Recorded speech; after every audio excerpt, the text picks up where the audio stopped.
Hello, everyone, and welcome to Rush Roundtable episode 248.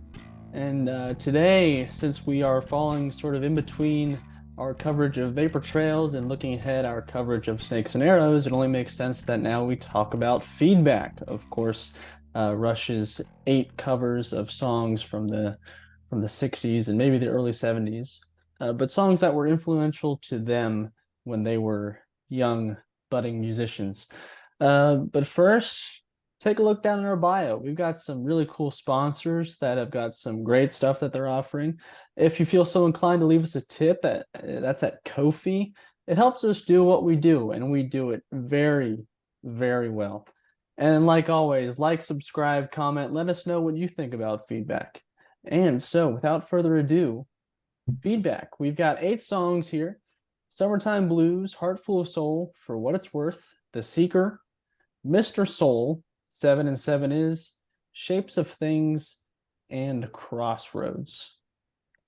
So before we dive in, I'm going to read the liner notes from the album. This is something that Neil wrote out, sort of explaining what they were thinking. So Neil says, the room in suburban Toronto was dimly lit with bead lights, lava lamps, and candles. Patterned rugs, guitars, amplifiers, and drums were scattered about the floor. The guitarist, bass player, and drummer locked into a fast blues jam, a relaxed acoustic number, a traditional rock anthem. As the music spiraled out, the air filled with the sounds of feedback, backwards guitar, electric 12-string, and electric sitar. The lava lamps vibrated on the straining amplifiers. Everything was very beautiful. It was April of 2004, but Getty, Alex, and I were trailing back to 1966 and 1967 when we were 13 and 14-year-old beginners. We thought it would be a fitting symbol to commemorate our 30 years together if we returned to our roots and paid tribute to those we had learned from and were inspired by. We thought we might record some of the songs we used to listen to, the ones we painstakingly learned the chords, notes, and drum parts for, and even played in our earliest bands. Ironically, this must have been a typo on the Rush.com website. Come on. But it says, ironically, the first of many of these songs as cover tunes played by the local bands around St. Catharines, Ontario in the mid-60s. The Who and the Yardbirds were both introduced to me that way. A couple of years later, my own first band, called Mumblin' Something, from a Lil Abner comic, I shall forever have to explain, played Cream's Crossroads and the Blue Cheer version of Summertime Blues. At the same time, across the lake in the suburbs of Toronto, Alex played For What It's Worth in his first band, The Projection, and later with Getty.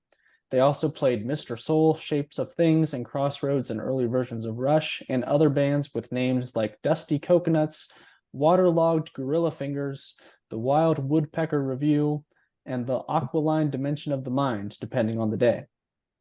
The other tracks on this collection are songs we liked from that era that we thought we could cover effectively, meaning not too many backing vocals, and have some fun with the music. The music celebrates a good time in our lives, and we had a good time celebrating it. So that was a lot of me talking. Any thoughts about that little blurb from Neil?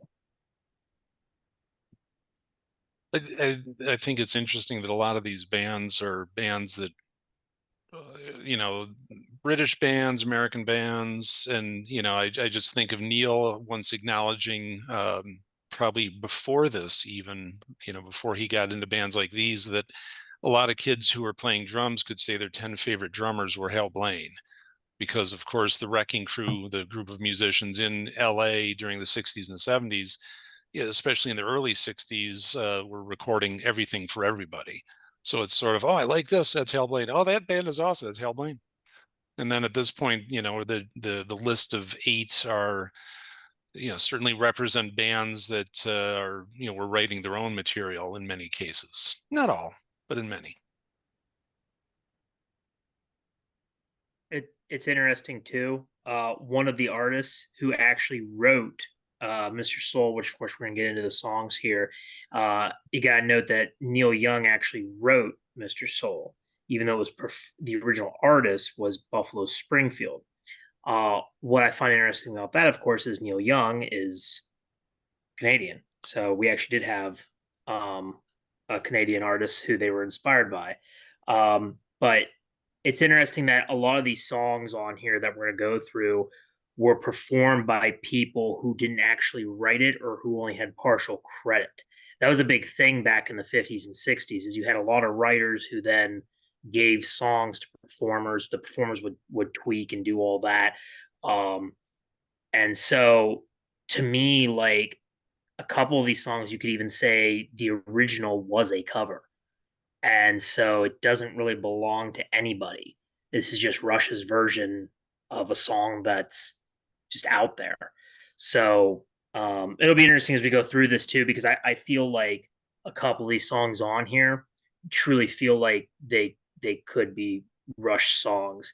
And the first one I've got a little funny story about, but Well, that's a great point, Nick, about how they're covers of covers, because the first song on Feedback is Summertime Blues, originally performed by Eddie Cochran, but then later covered by the Blue Cheer and the Who. And as Neil said, they feel that they most took after the Blue Cheer version. It was the one that they knew the best. So, Summertime Blues. What do you guys think? That's a great opener. I mean, in terms of sequencing. And I didn't buy this album when it came out. I probably one of the few or many that didn't buy this record when it first was released. But I heard this song on the radio in 2004. I'm listening to it. I'm like, okay. And I didn't, not until I heard Geddy start singing, I'm like, that sounds like Geddy. Like, I had no idea they were even doing this. So I had no clue whatsoever. It's like, Nick was talking about not seeing the set list before shows, before we came on. And I didn't even know they were putting out this record. I had no freaking idea that this was something that was like in the works for these guys. I'm listening to it and listening to it. I'm like, that's got to be Geddy. And like, it sounds like it's got to be him doing something. I don't know what's going on. So it wasn't until the DJ came on and said, oh, that's, Feedback, Rush, Summertime Blues. I'm like, holy crap. I had no idea whatsoever this was going on. So I was totally blown away. It didn't really sort of motivate me to buy the album because I'm like, I don't hear Rush doing covers. This is ridiculous, And then, of course, I saw the R30 tour. And, of course, they played, Heart Full of Soul acoustic. And then they, Neil came out and played and stuff like that. So the whole thing was like a nice little package seeing R30. And it just worked out perfectly where it's, it was a nice way to kind of hear them do something a little different than you weren't really expecting anything like this from these guys. But that's kind of how they roll anyway. It's like, them saying this is not Rush, it was never been uttered, they just do, as they please, so to speak. And then, of course, the product that came along with all this time period, the R30 DVD and all this kind of thing, the connections with, My Favorite Headache with, production and stuff, and Liam Burt's involved in this too. So there's a lot of cool stuff. I started learning about this record just from kind of discovering it. This is like my new album, so to speak, now, because I didn't really get into any of this stuff till recently, this particular record, because I didn't want to hear Rush doing cover songs. I want to hear Rush doing Rush songs.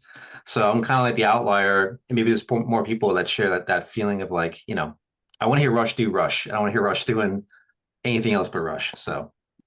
But I was very excited initially when I first heard this in 2004. But like I mentioned, I didn't really kind of act upon it until recently. But I should give this album another chance and just kind of listen to it, compare the tracks, from the originals to how they do it, how they treat the songs, the respect for the arrangement, the respect for choosing the songs they want to cover was another thing too that really kind of sort of attracted me again to this record, because there's a certain mindset to doing these songs that I really respected when they were discussing their approach. Like, okay, we're going to cover this song, but yeah, we probably should stay away from this aspect. And it's trying to find the right fit. And then again, the sequencing right from the get-go with this song, Sometime Blues, the feedback right from the get-go. And I just love the energy of them choosing Blue Cheer and then seeing the Who cover it, and saying, this is a song. I saw a video from 75 of them doing the song, and they mentioned like, this is a song by another composer. So they kind of set it up, and then they did all the vocals.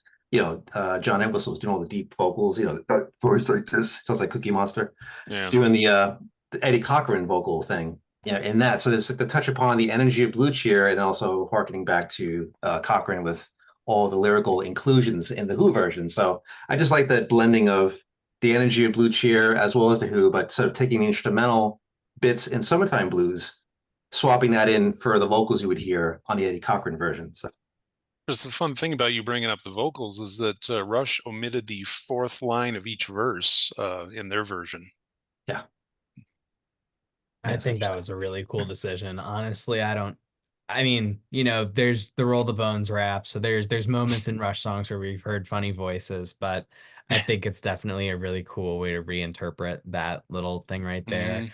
Honestly, that's when I listen to other versions of Summertime Blues, I honestly am kind of like, I like the that little fourth line, but honestly, I like the idea of giving everyone their own like little solo for a second, especially when you watch on R30 and you like get to see that moment like actually happen. Dude, like Getty's little bass lick right there is sweet. It's so good. I love Summertime Blues is a great, great opener. For a while, it was probably my favorite song on the album, but one a little bit later in the track list has kind of surmounted that. We'll get to that one when we get to it. That I have the same feeling actually about that. So I actually have a funny story with this. I'll save to the end about Summertime Blues. I'll just say that I actually, when it first came out, thought it was just a Rush song. I thought it was a new Rudd that I'd never heard. I was 14 when Feedback came out. It was the first Rush song I'd ever heard. So I'll explain all that at the end because it's kind of funny how I discovered Rush. But yeah, I think there's a few songs on this album, and this is definitely one of them where this doesn't sound like a cover song at all to me. This sounds like this was written by the band, this was made by the band, this was recorded by the band. I hadn't even heard like one of the originals for years after I first heard the first one because I was like, why would I go listen to that? I don't. This sounds great. I love the live version of it. I think that this is an example, and later on, there's another song on here that like Ryder, I don't know, it's the same song, but like Ryder has kind of topped Summertime Blues for me now. But this is a song that demonstrates when truly exceptional musicians do covers. Um, I'll go into that a little bit more later. I don't want to take forever on just the first track, but it's a really, really good tune. And again, I thought it was a Rush tune for the longest time. I didn't think it was a cover, and it sounds like a Rush tune. I agree. This is one of 5 songs on here where I heard the Rush version before I heard the original. And to me, this is the version of this is what I listen to. I don't listen to the Eddie Cochran or Blue Cheer or the Who version of this song. I listen to the Rush version of this song. It's just it feels very natural. And I feel pretty much the same way about the second song, "Heart Full of Soul" by the Yardbirds. This is probably my favorite song on the album. I think it is the song that they improve upon the original the most. I think bringing it down a step gives it a sort of power that the original doesn't quite have. Um, I think Alex's guitar sounds great, and I think Getty's vocal in this range sounds awesome. So this is my favorite song on the album. This one is definitely up there for me too. The once again, I know this isn't the actual album version. R30 version is so cool. The more stripped down arrangement. I really like the amped up version of it, but the first time I ever heard it was the R30 one. So admittedly, it took me a while to warm up to the more like not that it's necessarily, I guess it is more upbeat, I guess, but more energetic and electric version that's on the record here. But yeah, definitely a very cool way to recontextualize this song. I just like it's definitely a lot more brooding. I think the lyrics kind of suit this like darker mood a little bit better. Definitely one of the instances where they improve on the original version a lot. I first heard part of this, like the intro, in it was like on a commercial for like a Sounds of the '60s thing, offered on record, tape, and 8-track, because that's when I heard it and saw the commercial. Um, I've always loved the song in general. I never really got to know the Yardbirds version of it before. I mean, I heard it, probably a little bit, but it wasn't something I sought out. And obviously, when Rush put out this album, it was, I mean, with it being 20 years ago, it was, the YouTube wasn't really a thing in my life. So it was sort of, oh, I love this song and I love their version of it. And And this was also added bonus for Jeff Beck. This was like the first, some people would regard this as the first significant use of a fuzz pedal because it was such a big hit back then. It was they recorded a sitar track, and in the guys didn't in the Yardbirds didn't really, they weren't really digging the sitar track. So Beck recorded the line, using like a tone bender, which was, the common fuzz pedal at the time, and it became such a huge hit, basically. And just saying. Yeah. Yeah, I'm with Ryder though on the stripped down version on R30 is really exceptional to the point where I almost wish they would have just done that. Granted, now I'm trying to remember. There was no Neil on that version, right? It was just Getty and Alex on that, right? Neil didn't drum on that. I He thought comes he in live halfway version did. through. Yeah, like brings out bongos, basically. That's right, yeah.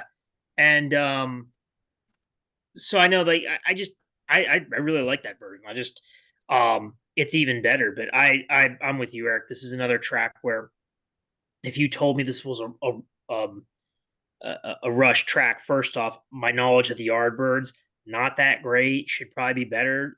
My mother's a huge '60s fan.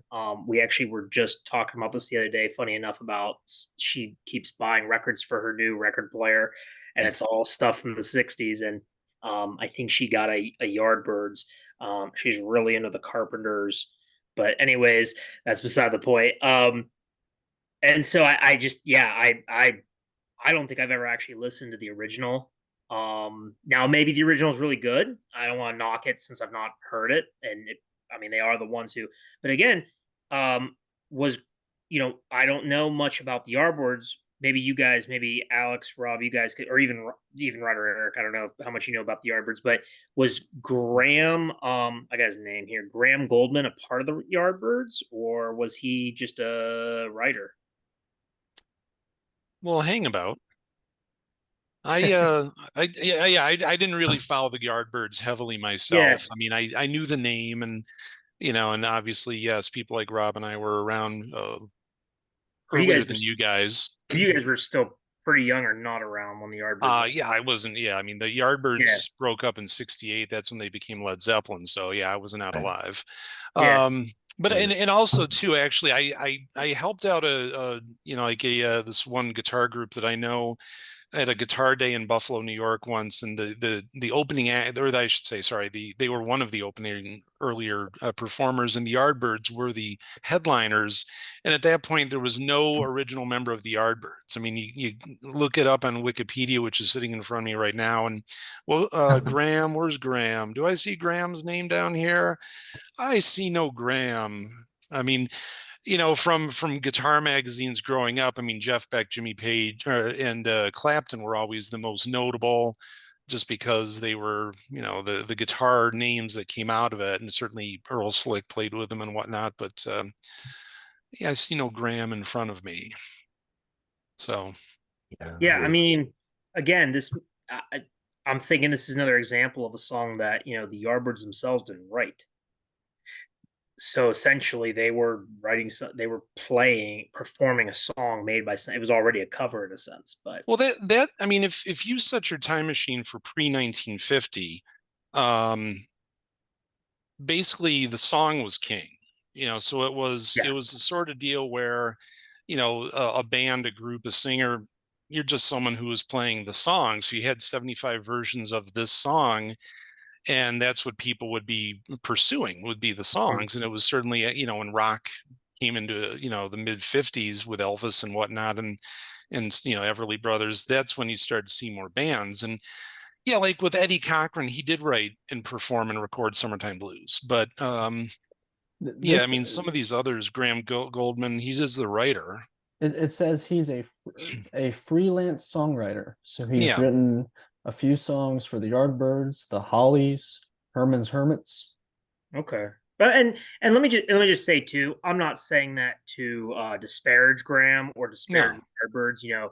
I'm just making the point that Right. Yeah, it's just the way it was. it's kind of some of these songs are they're kind of grabbing them the way people would have back in the day Hmm.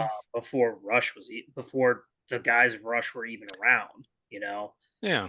Well, But I that was mean, like, I mean, in the, you know, like the Monkees took a lot of attitude for not playing their own instruments, and it's like nobody played their own instruments. It was right. Tommy Tedesco, it was Glenn Campbell, it was, you know, it was as I said earlier, Hal Blaine, and so you had the musicians in L.A. doing 3 sessions a day and becoming millionaires. And you know, like the Beach Boys, basically, they came to Brian Wilson and said, "You guys need to stop, you know, doing such difficult songs. We have to learn these and play these on the road." Because Brian Wilson had a panic attack. He stayed in LA and worked with stellar musicians. So he was writing stuff that, you know, his brother and the rest of the Beach Boys couldn't play easily. So that was just how the industry worked, basically. Yeah, and I mean, you know, and some of these guys too, like they were in other these other ones too. I'm now that I'm looking at this list a little bit more, and I'm realizing that some of these guys were actually in bands. I didn't realize they were in these bands before they were in their bigger bands or doing their Mm. solo stuff. The next one, Eric, the next one's a prime example of somebody whose name is associated with a band, but was a Mm-hmm. part of this band that Rush then covered. So it gets some of this older stuff gets confusing. Excellent segue, Nick. So, from the song that I personally consider to be the best on the album, Heart Full of Soul, to the song I think might be the worst on the album, and that's For What It's Worth. I This is one of the songs where I knew the original before hearing the Rush version, and I love the original. I think it's a great song. Mm. I think it is, and I get that they love the song. I think Alex said it's still one of his most favorite songs of all time, and that's probably why they included it. I think it's just bizarre the way they did it, and it's Mm. bizarre with the Rush sound. So this is one I don't find myself going back to very often, just because I love the original so much. But I'm curious to hear what you guys think about it. Yeah, Yeah. So I skip from Heart Full of Soul to The Seeker if I'm listening to it like in the car. Yeah. I oh I'll be yeah, sorry. quiet. I've said too much. I'll come back later. You guys talk.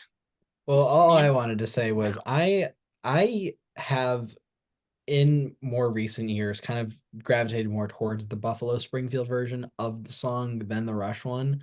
But honestly, I'm not too offended by it. I think there's other songs on this album that I think are not as strong as this one personally. Um, I just think it's really funny that Rush has like a hippy dippy 60s protest song in their Mhm. in their discography. Like I'm reading through the lyrics and I'm just like, no way they recorded this. This is hysterical.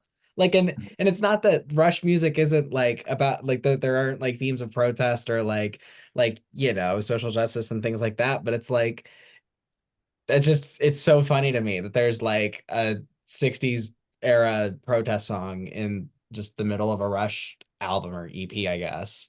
I think it's a nice little like pace breaker, kind of levies it up a little bit. And I don't think it's like too offensive when it's like on the album. I think it's pretty solid. Rob, you were about to say something. Yeah, I was just thinking about how much Buffalo Springfield had an influence on Alex, you know. So I think the fact that they, I guess I would say appeased, but they gave, you know, Alex that spot where like he this song and this song and also later on the other Buffalo Springfield song. He just remember he talked about a memory of him driving in the car on a summer afternoon and hearing these songs on the radio. I guess his dad was driving or something. He had these blue granny glasses on. Um, so just picture him as a young kid listening to this song and just this impact that it had on him. But yeah, it's like what Roger said too. It's like it's just kind of it's an odd cover for these guys to do, but they wouldn't have done it otherwise unless they had some kind of interesting slant or reasoning for covering this. So I think it's just nice to hear Alex solo because that was a complaint for a while of not hearing Alex doing any solos, you know. So like if people want to hear guitar solos, this is the album to go to hear just the different things he does. Even with this song, you know, there's like these layering of guitars, backward guitars. Just the overall presentation of what he does is really good. And I think just again sequencing too right after Heart Full of Soul is like pretty nice, you know. it's the pacing of the record is not very long. The songs aren't very long at all. I think there's now one single song on this record that's 4 minutes, except for Sometime Blues, just quite at 4 minutes, but not quite there. So I think just the length of these songs, I think, is another interesting point too. Of like we're used to hearing much more coming out of these guys. So to hear them in this new space and restrained in such a way, but still packing in a lot of good stuff in the course of a tune, just really was something that just hearing this record going through the past couple weeks, I'm starting to grow, like, to appreciate even more of what they do, because all these years have led up to this presentation, and how they put this together. I'm starting to gain a bit more respect for it. So, Well, I was just gonna say this is the first one where I really, I mean, I like this. I like the original version. It's fine. I don't go out of my way to listen. I don't go out of my way to listen to a lot of '60s music, if we're being honest. But I mean, it's enjoyable. This is definitely a cover. To me, this is the first one I come to and I go, yeah, it's a cover. That's absolutely Summertime, Heartful Soul, even to an extent, but Summertime Blues definitely to me. I was like, when I first started, I was like, oh, this is a Rush song. Like I never would. For what it's worth, even then, now, forever will always be. It's kind of funny. It relates to something I'm going to talk about later, but for what it's worth, is definitely a cover song, 100%. And it's just, Alex probably wanted this on there, which is fair. All the guys, I'm sure that I would have loved to have been in the room to hear them discuss, like, okay, let's go back to our childhoods and figure out what inspired, like, man, talk about like musicians talking about musicians who inspired them, the way we often talk about like modern musicians who were inspired by Rush. It'd be fascinating. But yeah, I think, and I will say, I doubt they put it on there as, trying to continue the protest. Um, but I mean, it did come out in 2004, which was like a real, like, at least in the States, it was a really like hyper patriotic, like, you know, we were Iraq, Afghanistan, um, just like, we were 3 years removed from, not even when this came out, 3 years removed from 9/11. So, I mean, I don't know. They probably didn't put it on there with that intention, but maybe, I don't know. Have to ask Alex. But I mean, the next one though, I mean, Eric, this next one that you're about to bring up though, I mean, this next one's my favorite. So let's just get to this next one. The next one, coming right after For What It's Worth, is The Seeker, which is a cover of The Who, of course. And this is one, let's see, Getty said there was something about The Seeker that we all liked, and I think it's because in our own songs we never play that slowly. So that's kind of interesting, because The Seeker is a song, it moves along, but it's not terribly upbeat. So I think that's pretty interesting about it. And I think Getty also said that this is one where they changed the least from the originals. And I would agree. I think this one stays pretty true to the original arrangement. But I think I still like this version more than the original. This was a non-album single for The Who, like the first thing they recorded after Tommy, which, like the Summertime Blues, it's kind of a teen angst song. Basically work and people who have power, a politician saying, you're not good enough, you're not old enough, we don't want to hear you. For What It's Worth, yeah, it's a protest song, certainly protesting curfews in LA, during 1966. And The Seeker is pretty much another teen angst type of song, a youthful angst song. Basically, as Pete Townsend once said, it's a song on talking about desperation and some of the stupid things people would do to seek out this or that, basically. It's also The Who played it for like 2 weeks after they recorded it, and then didn't play it again until 2000, then brought it back like in 2006, 7. So not one of their go-to songs. That's interesting, because I first came across this song on Guitar Hero 3, I think. And I think it was the only Who song I knew at that point, so I just figured it was one of their biggest songs ever because it was the only one I'd ever heard of. So, well, it did land on like Meaty Beaty Big and Bouncy, a compilation that was out in like 1971 or so. So yeah, it was, like, I mean, of course, you listen to any Pete Townsend interview, he's just angry. It's like, Pete, someone gave you $8 million and it's your birthday. Ah! So okay, it's cool, it's cool. But yeah, I think it probably had a certain life on best of albums, so that other people who are kind of like, I like this song, I don't care what Pete Townsend says, probably were pushing it a little farther.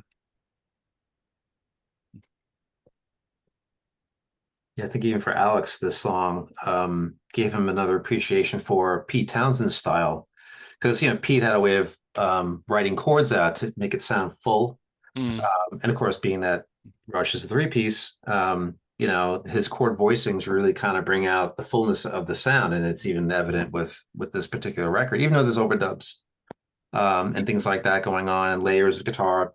The main presentation of what he does, it sounds very full. So I think he gained an appreciation for Townsend's style, through this tune a little bit, just for the reasons I mentioned. Is just that sort of approach to making the guitar sound bigger than what it is. So yeah, especially Lifeson's use of acoustic, coming out of, I mean, he kind of revisited the strumming with Nobody's Hero. Mhm. It came back a little bit on Test for Echo on 2 or 3 songs, but then yeah, by the time we got into this century, you could definitely see where his extra, like Townsend, as Rob was just talking about, as far as the big sound that Pete Townsend would create, not just with his layering and overdubs, but he would do a kind of a 30-second note strum in a lot of situations, and Lifeson started copying that. And maybe it's unfair to say copying, but maybe it's accurate to say copying that, heading to the end of their career with more of the acoustic kind of songs that they would do. I would 100% agree with that. And actually, I hear so to me, I mean, I think this version's a 10, whatever the multiplication you want to come up with. I think it's multiplied better than the Who's version. I don't even think it's close. Now, I'm also not a huge Who fan. They got some tunes I like for sure, but like, I think this, it's not even get the other one out. Like, this to me is again a song that if you told me when I first heard this album, and I first heard this song and then play it on R30, the only way I knew it was a cover song was, of course, that they said it was a cover. That it was out there. That was a cover song. But if you would have told me when I first was discovering the Test for Echo album, and you said this song's on there, comes after like Half the World, I'd be like, oh yeah, that makes sense. It fits that album. I'd be like, absolutely fits that album perfectly. If you told me you put The Seeker on Test for Echo, I would 100% agree with that. And that's fitting given that they were kind of going back to their, if you recall, that was the whole thing with Counterparts and Test for Echo, was them kind of going back to their roots a little bit. Alex had been so heavily the whole band had been so heavily influenced by so many other guitar players in the 80s, other musicians in the 80s, that it makes sense they would go back to what they were originally influenced by, and why I think this fits that. And I'm gonna tell you right now, this relates to, and I don't mean to go on a little bit of a tangent here, but what I was referencing earlier about musicians covering old songs and making them better with the modern technology, modern playing, modern instruments, crisper sound, everything. I can think of a few covers out there. The Chili Peppers covering "Bird" during Woodstock '99, crazy event, I know, but crisp sounding, very clear and crisp. Phil Collins covering "Can't Hurry Love." Just so many. There's others too out there. I'm not going to go through a whole list, but I can just think of so many um, really good modern musicians who take their modern technology, their modern instruments, who probably played these songs on, $50 hand-me-down guitars and stuff, and we're learning how to play that with these cheap instruments. Now they have this, at this point, Rush, they were millionaires. They had the money. Neil had an Aston.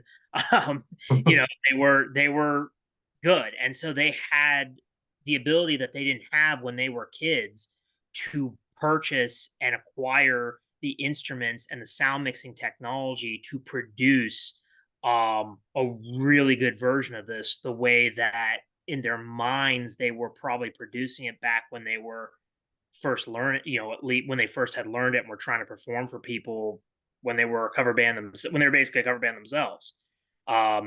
So yeah, I mean, I just think that if you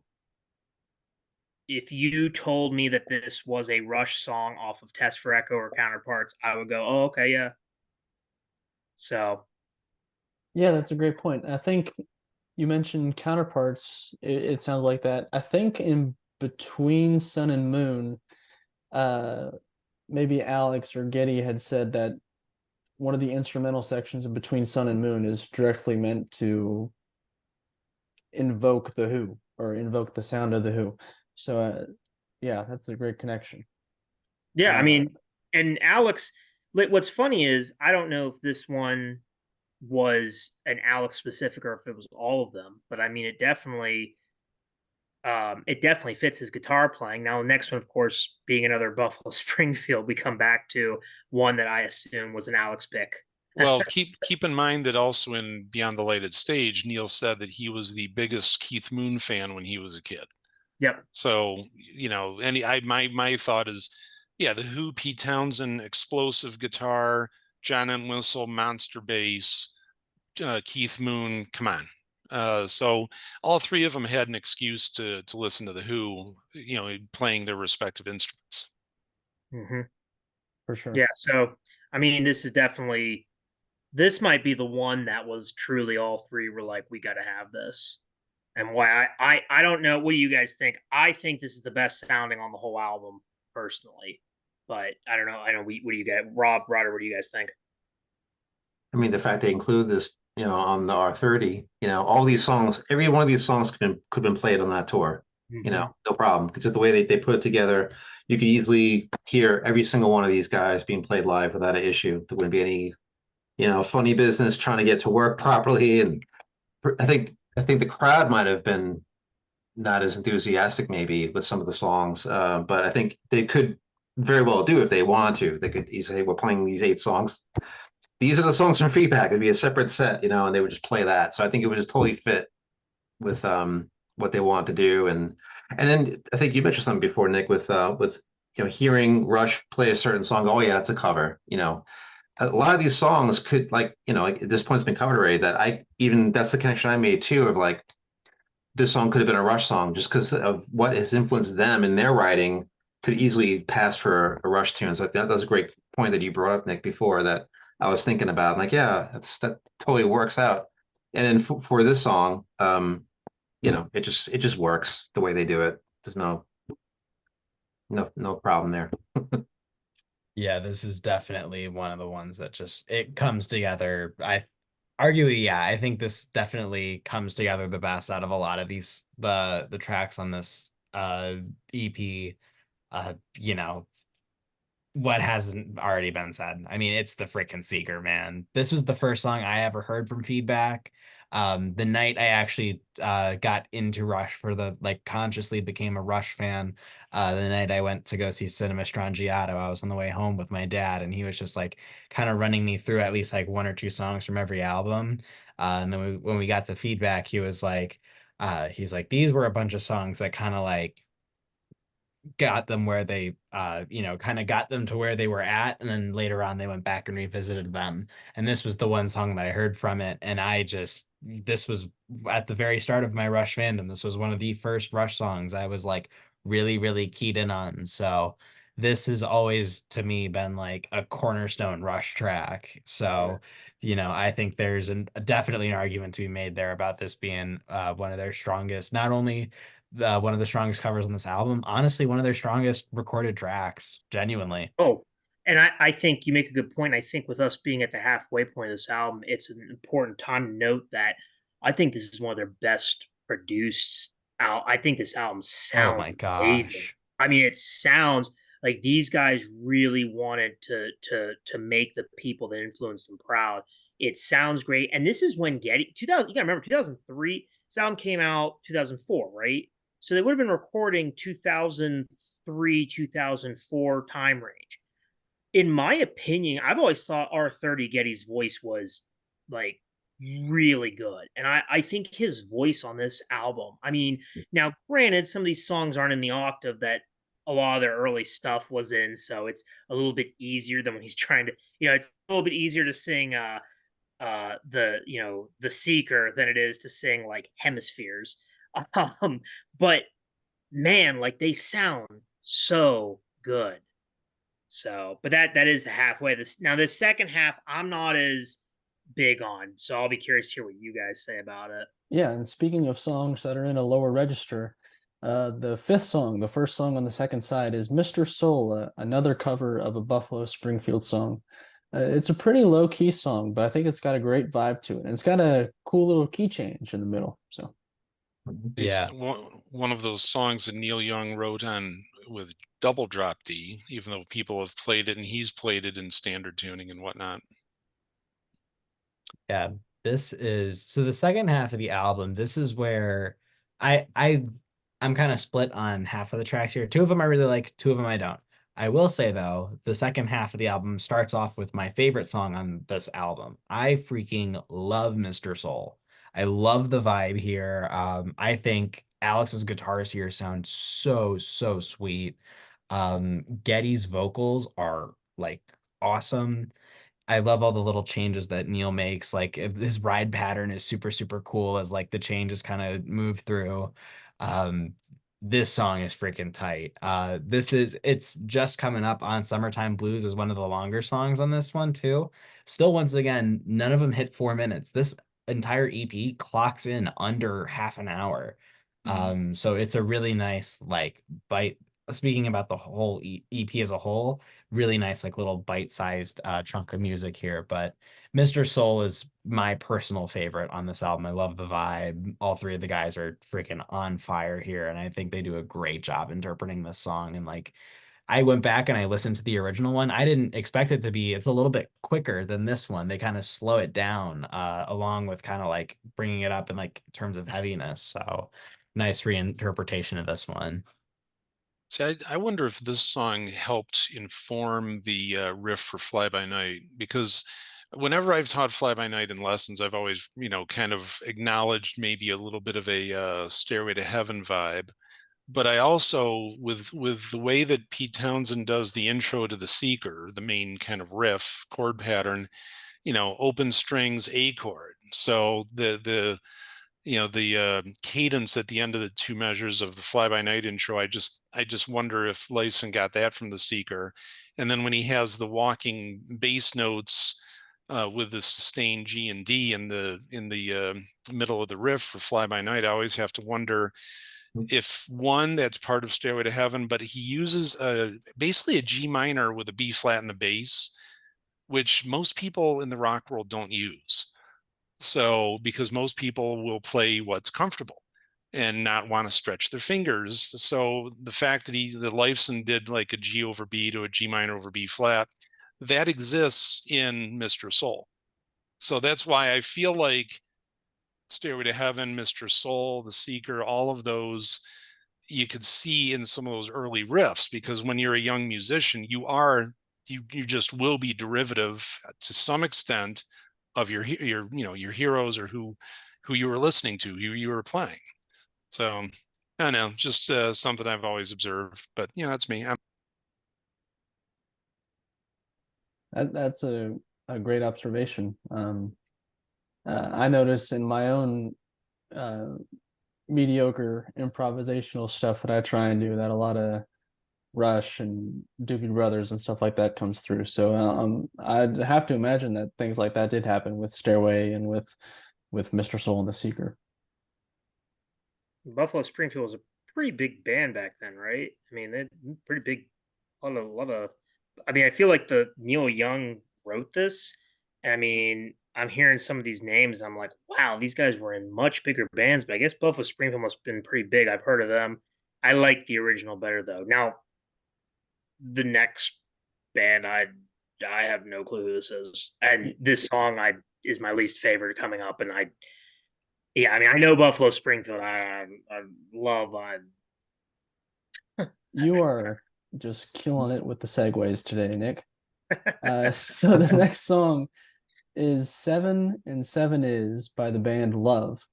And here's what Getty had to say about this song. He said, one of the weirdest songs ever written, pure surrealism. And this song starts right away, keeps moving, and doesn't stop until the 2 minutes and 53 seconds are over. It is in your face the whole time. Rob, you had mentioned before, I think you were the one who mentioned before the interesting like placement of For What It's Worth. I think that was you. What do you think of the 7 and 7 is coming after Mr. Soul, like that placement? Yeah, it's like a little bit of whiplash, you know. It's Yeah. like, you know, we had this really sort of dirgy, moody song, you know, with Mr. Soul, which kind of has like this Neil Young unplugged vibe to it. I think he played this on Unplugged, I think. That was like in what, 96, maybe earlier? Earlier, maybe Maybe earlier, 94. yeah. I forget But when yeah, it it was. was on Neil Young Unplugged. Yeah. Yeah. So he had all his guitars on the stage and everything. And so this comes up, it's like, whoa, you know. Yeah, it's a complete about face, you know. It's like it's a very jarring, you know, uh part of the sequencing. So it's, yeah, I don't feel unsettled by it. I think it's kind of cool. It's like surprising, you know, and like to me, this sounds like a new record to me, you know, like I mentioned earlier. So it's like, okay, this is cool. You know, I think it works well with the following two songs. It just kind of keeps the energy pretty much right to the end. So I think it's a nice, you know, shake you up and wake you up a little bit, you know. Well, I mean, when Love recorded it, their bass player, Ken Forsey, the band got an endorsement deal with Vox, so Forsey got a bass fuzz, and he was doing some slide lines with octaves and whatnot, and they were loving it. Or he was coming up with a line, they weren't into it. He started sliding, they were loving it, but it was overpowering the other instruments. So he recorded it with this one Italian. Can't think of the company name, it begins with an E, but an Italian company that made this one kind of acoustic or semi-hollow bass. So he was getting feedback and doing the slides. So I assume Getty appreciates the fact that it's a very, you know, there's a bass line that says bass is real, deal with it. And then their guitarist, Eccles, he was looking to try to get a surf vibe. So he was using, you know, the requisite reverb and tremolo, but also a lot of feedback. So I mean, this is one of those songs that a lot of garage rock bands would cite as one of the early songs, like, you know, like with 13th Floor Elevators and stuff like that. Kind of, you know, one of the early punk songs, actually, before punk was punk. Ryder, have you played this on bass?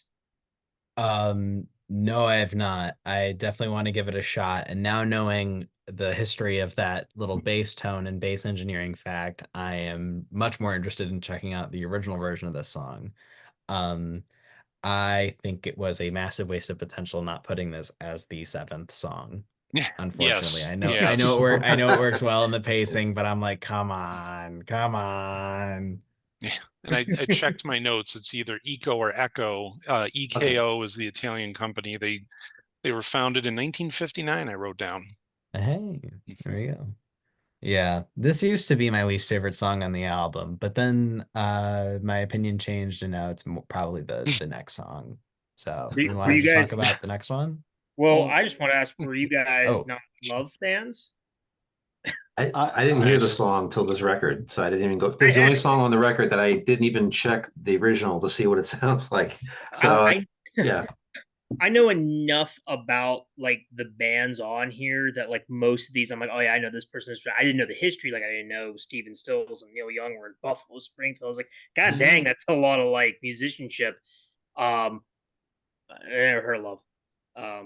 But I heard of the Yardbirds, which is the next one. yeah. Today was the first time. So when I listened through it today before we recorded, I listened through all of feedback, but then I queued up all the original versions of all these songs just Nice. so I could at least get a base on like what was happening. And like 7 and 7 is like, I didn't even know, like listening to it as just the Rush version, I was already like, okay, I don't even know like what to expect the original version to sound like. And I think I was more lost with the original version. Admittedly, I've only listened to it once, but it's bizarre. Getty's description of one of the like pure surrealism, one of the weirdest songs ever written. I'm gonna have to get a couple more listens of this Love version because wow, that's a lot of music right there.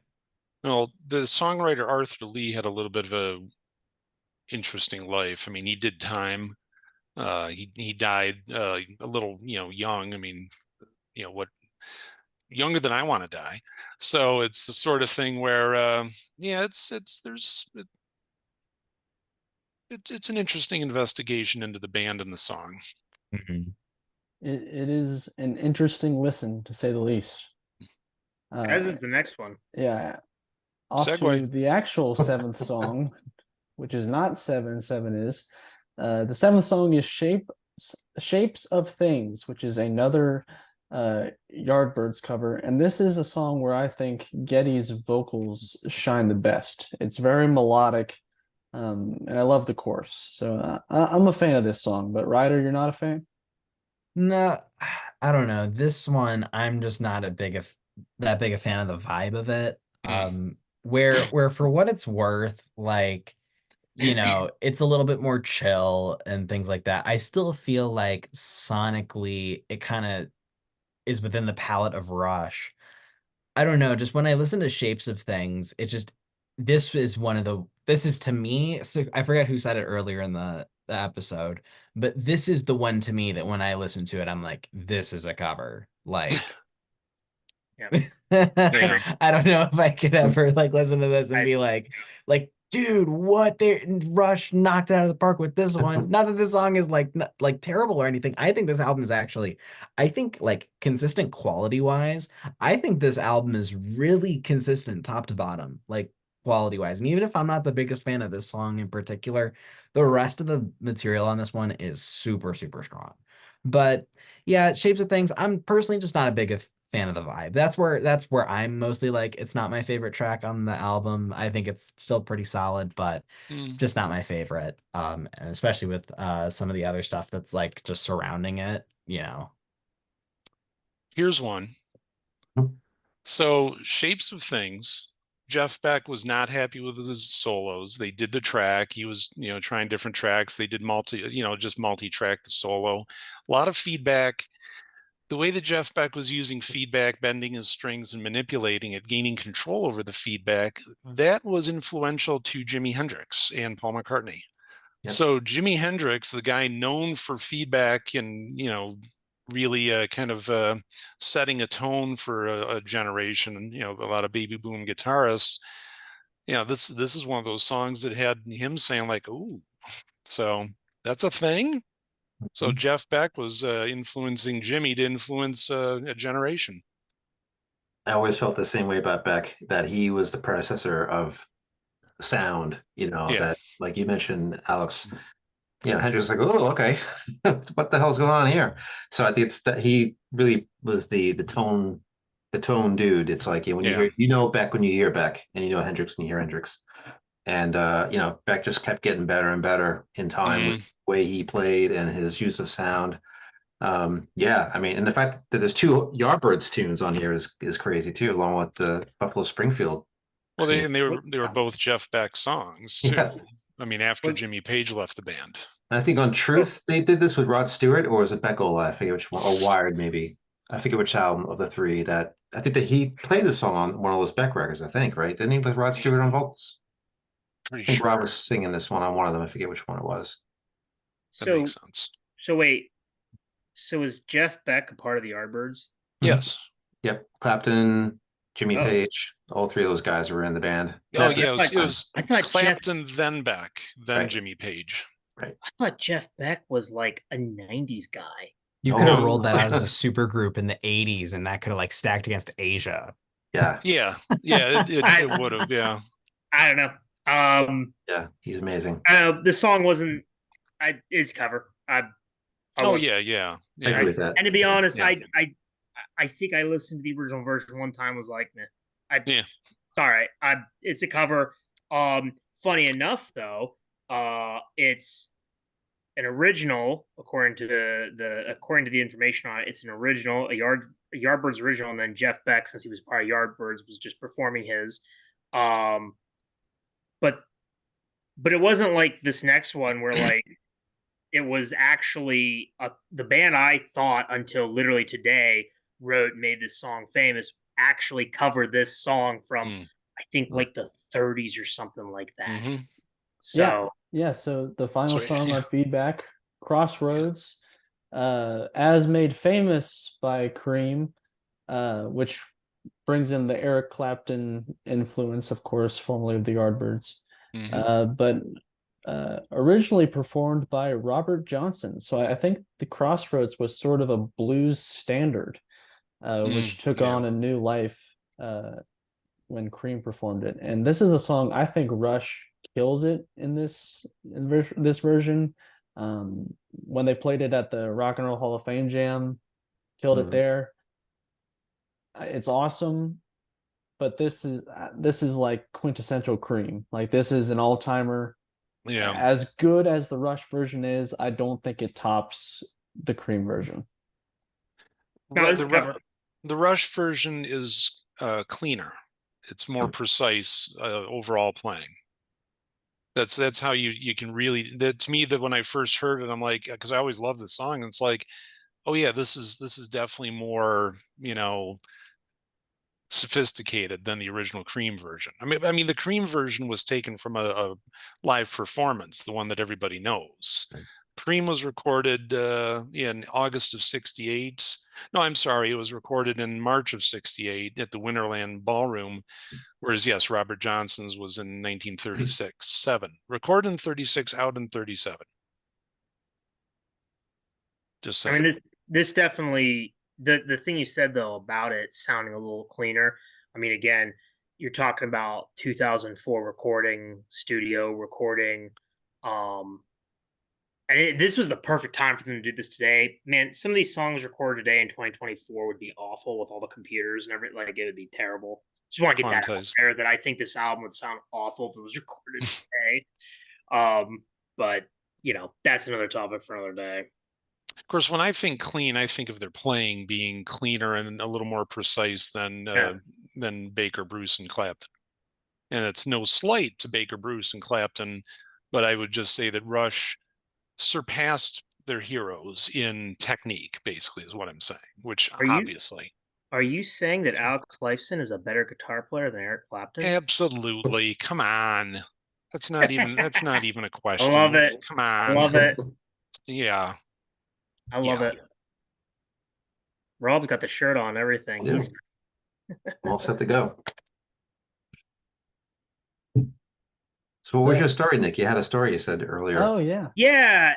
Well, we're going really long on this, but to be fair, because I know we're going to hear about this from the admins about us going long, but like every album that Rush fans has done, they've done it song by song and had like 20 minutes to 40 minutes for each song. We're doing a whole freaking album tonight. So, and at this point, if people are still watching, another 10 minutes isn't going to kill them.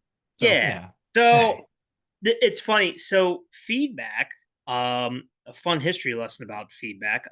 So this is actually how I discovered Rush, was through Summertime Blues.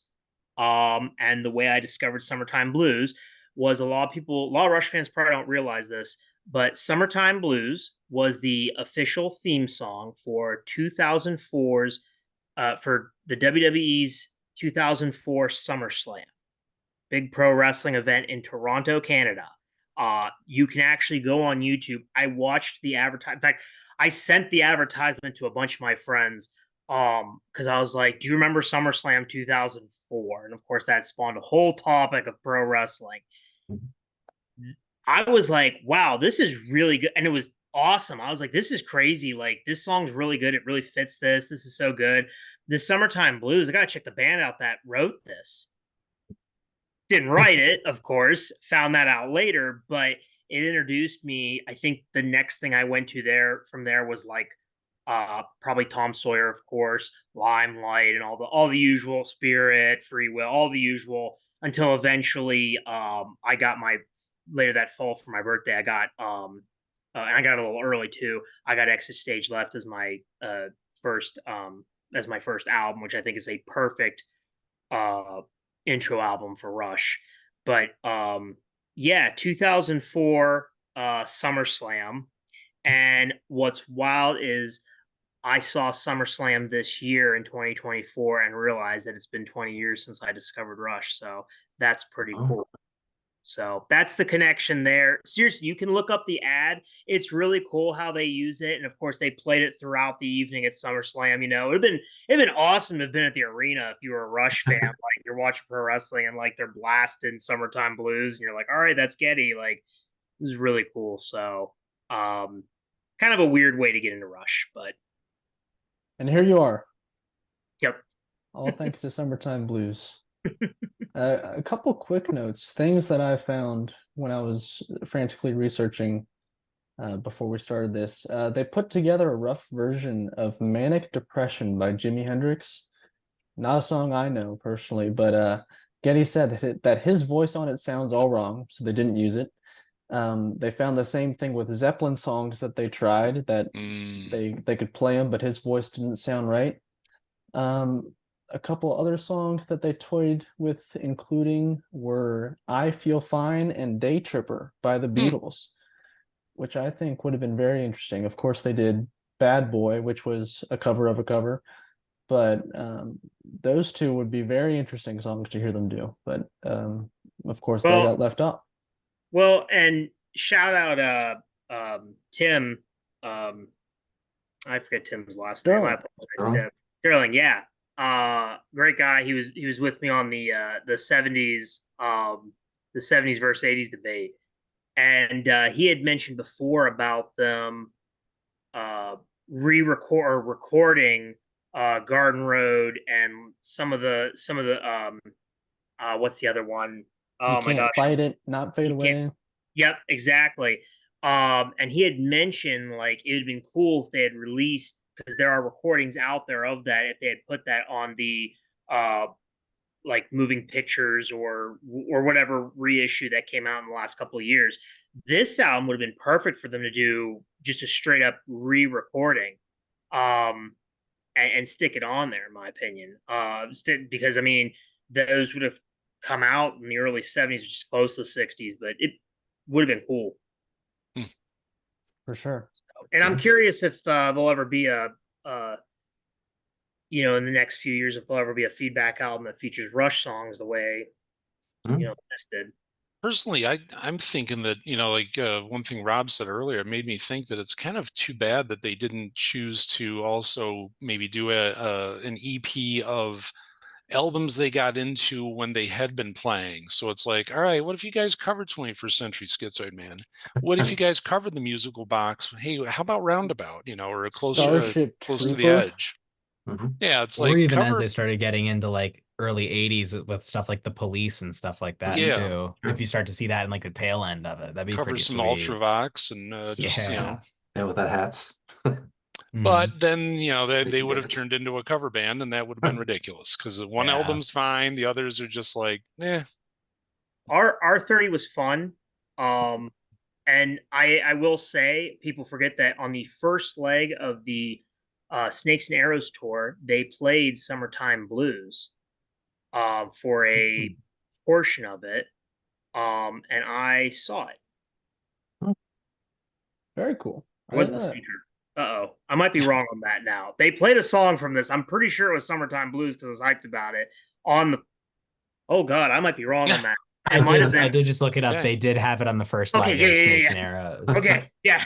I was like, wait, it was that, right? That was my first time seeing them too. So it was fitting. I got to hear the first song I ever knew was them. So nice. But and then it was permanently added to the set list for the entire year. Oh wait, never mind. I lied. That's just an early warning. Oops, I'm dyslexic.